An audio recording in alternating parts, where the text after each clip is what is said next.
सतगुरु तेरा ही आसरा। साईं जी के मीठे शब्दों का मुरीद बना पूरा गांव। पूज्य साईं जी ने गांव में पहली बार सत्संग लगाया तो बड़ी रहमतें बरसाई। इस दौरान पूज्य साईं जी ने कई निरोले चोज दिखाए। कुत्तों के गले में नोटों की माला डालकर उसे भगा देना, कुश्ती करवाना और खेल में हारने वाले व्यक्ति को बड़ा इनाम देना। खेल देखकर गांव वाले बड़े हैरान थे। उस दिन जिस भजन पर सत्संग हुआ वह था, क्यों नहीं जपदा अंदर वाला, राम तेरे कम आवेगा, तेरी डूबदी बेड़ी बंदिया, सतगुर पार लगावेगा। उस दिन सत्संग में किकरावाली के अलावा आसपास के गांव से भी संगत पहुंची हुई थी। पूज्य साईं जी ने अलौकिक मस्ती में इलाही वचन फरमाए। सोचो भाई, तुम कहाँ से आए हो? मालिक के कैसी सुंदर बॉडी यह शरीर बनाई है। इसके अंदर मालिक खुद बैठा है। वो सब काम करने वाला जिंदा राम, मौत से छुड़ाने वाला सच्चा गुरु तुम्हारे सबके अंदर है। पूज्य साईं जी ने मीठे प्यारे वचनों के तीरों से लोगों के हृदयों को बींद कर रख दिया।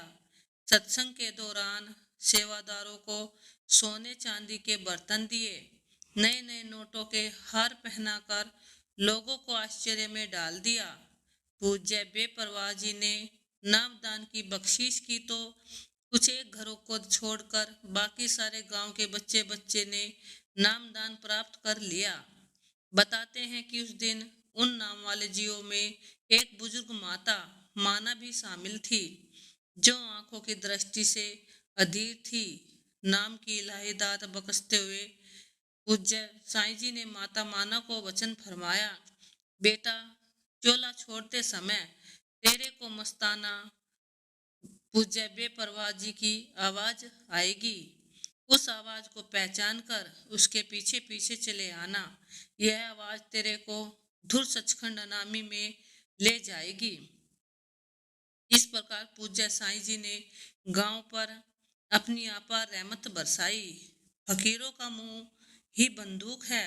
सर्दी का मौसम था।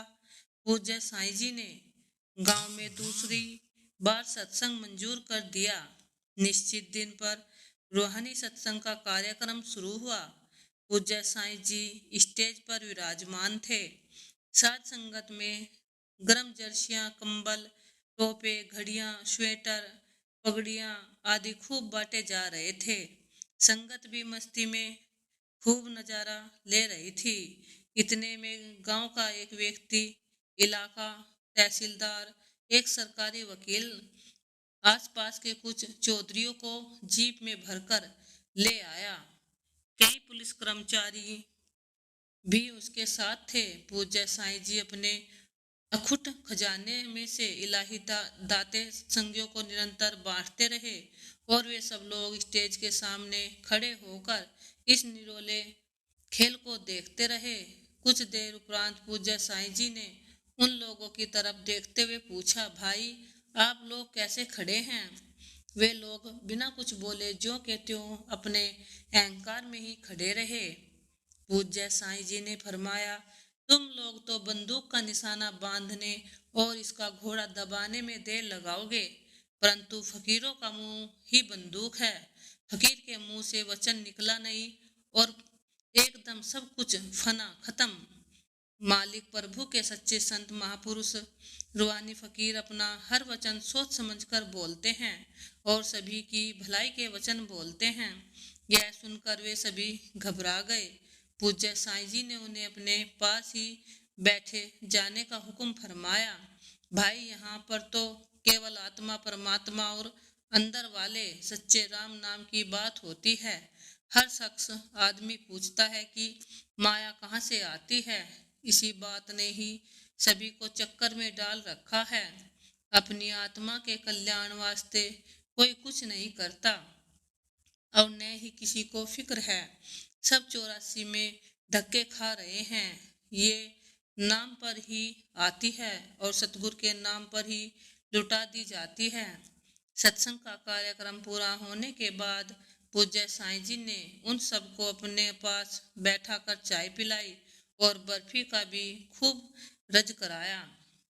बताते हैं कि बर्फी का वह एक छोटा सा डिब्बा था, इतने लोगों में बांटी, परंतु वह डिब्बा ज्यों का त्यों भरा ही रहा। इस अद्भुत खेल को देखकर वे लोग भी हैरान थे।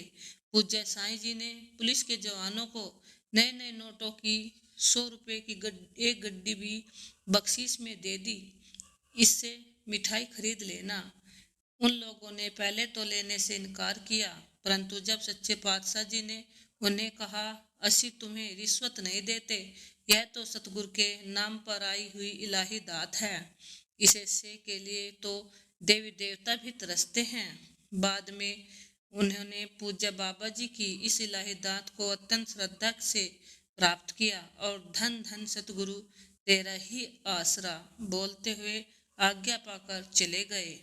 धन धन सतगुरु तेरा ही आसरा।